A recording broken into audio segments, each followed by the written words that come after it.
for more coverage of the story, for more on the potential impacts on tourism, we're joined by Andrew Siegwart, President and CEO of the Tourism Industry Association of Ontario. Andrew, thank you so much for joining us. The timing could obviously not be worse. This is peak travel season. Your thoughts on all this turbulence?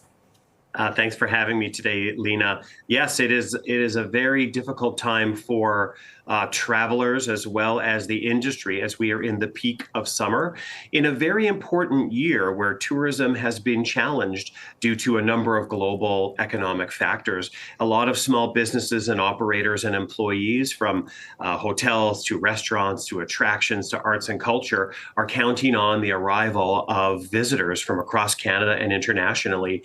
So being this close to the deadline without a resolution is a concern, particularly for small and local businesses.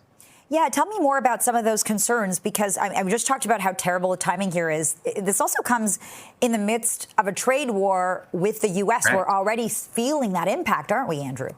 We have been, and one of the things that Canadians have been so great at this summer is traveling locally and exploring places in our home country, really in an act of patriotism to support our local economy, our local workers, and our local communities.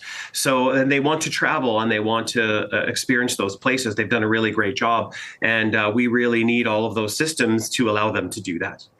And what concerns do you have for the local economy as this strike deadline looms? Well, this is a big season for tourism. The last few weeks of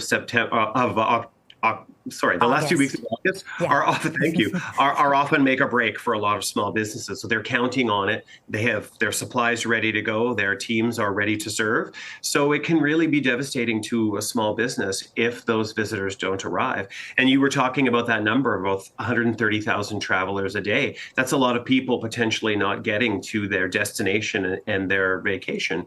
But that's not just domestic travel, that's international travel. And as well, there are other services that airlines provide, particularly on supply chains, the movement of goods.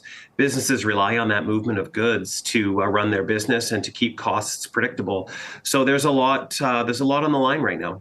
And do you hope for, and there's so many balls up in the air right now, it's so hard to predict what's going to happen over the next couple of hours, but if there is in fact a strike, and if that strike does in fact drag on, again, so many hypotheticals here, are you then pushing for government support? I mean, what are these businesses who have already been struggling going to do? Yeah, I think for all parties, the government intervening, as they are entitled to do at a stage like this, to ensure that this dispute can go to binding arbitration. You know, we are really close to a deadline, and we know that negotiations have been ongoing for a very long time. So I think now is actually the time for government to play that important role and help get things solidified and finalized. There's not much time to wait. And we all know that negotiations have been ongoing for quite some time. So we believe it's quite appropriate for that to happen as soon as possible.